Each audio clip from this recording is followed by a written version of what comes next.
grace that taught my heart to fear, and grace my fears relieved.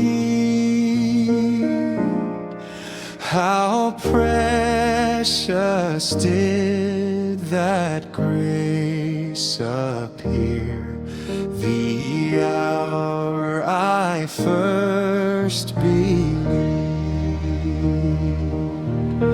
Through many dangers, toils, and snares, I have already come.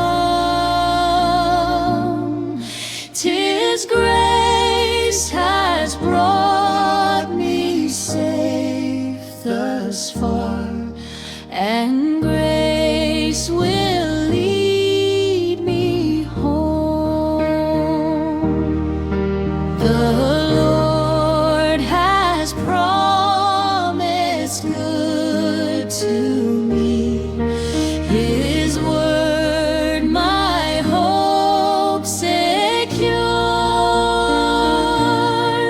He will my shield and portion be, as long as life endures. Yes, when